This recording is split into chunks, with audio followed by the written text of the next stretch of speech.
So it means that automatically the primaries that was carried out in Edo State for PDP is nullified. It is not.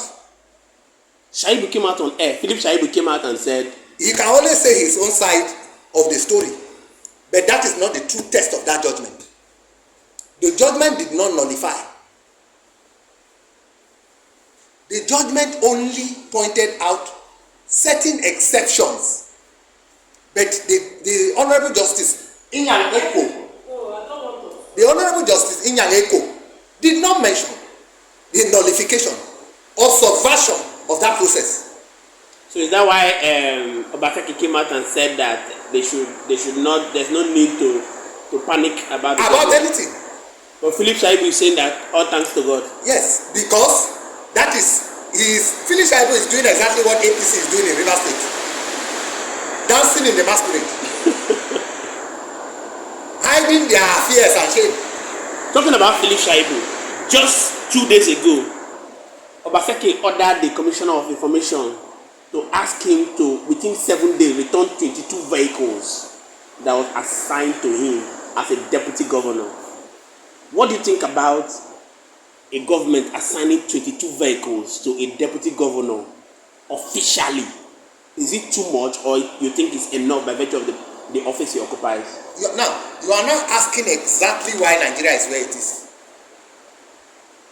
That governance, the cost of governance, is strangulating, is excruciating, is damning the economy completely, is erroneous to the spirit and letters of development. That is a revelation that speaks to the fact that we must find a way of reducing the cost of governance. And let me tell you that until that is done, the next deputy governor will still have 22. Because they are statutory. They are enshrined in the provisions that guaranteed that office.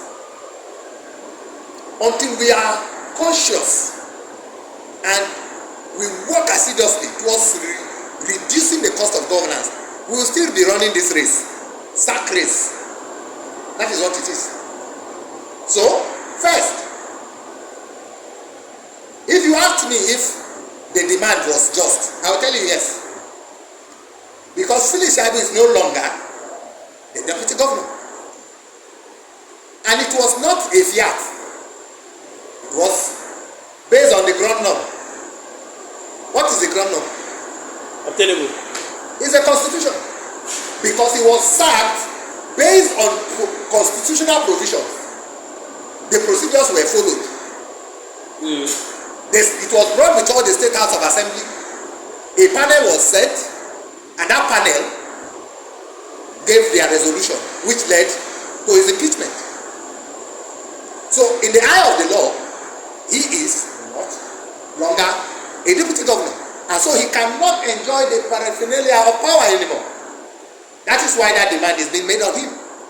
But was it just that he should have had 22 official vehicles? The answer is capital no. Because there are those who are the poorest of the poor who cannot feed just one square meal in Edo right now. Their sustenance and livelihood was subsumed into those 22 cars. But a lot of people see Obaseki as a good man. After all, he has started paying the 70,000 minimum wage before now. What is democracy? Government of the people, by the people, and for the people. Obaseki is only trying to live out the principles of democracy, taking the goodies to the greater majority of the people. Because if he is paying 70,000 naira already, it has a multiplier effect on the entire Edo people.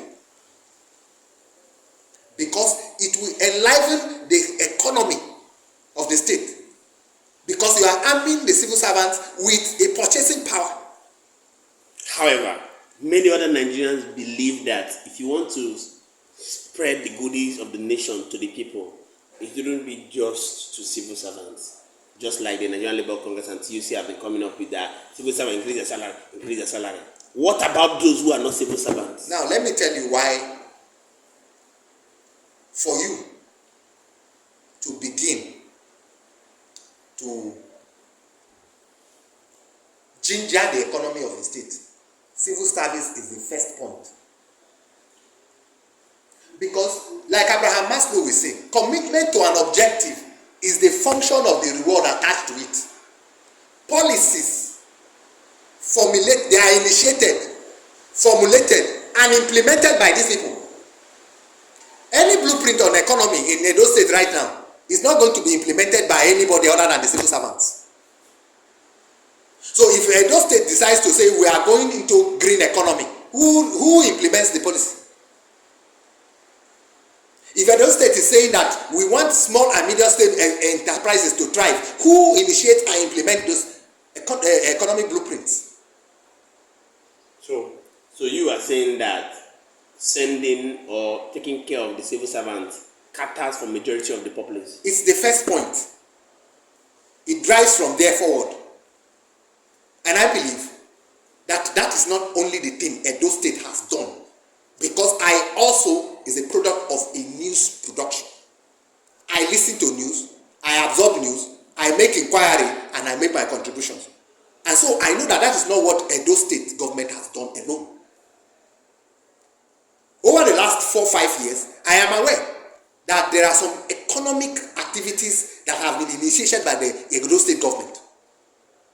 Road construction, enhancing medium and small scale enterprises in Edo State through the microfinance bank in Edo State, just as it's been initiated by SIM here in the state. Therefore, it is neither here or there. It depends on where your pendulum of argument lies.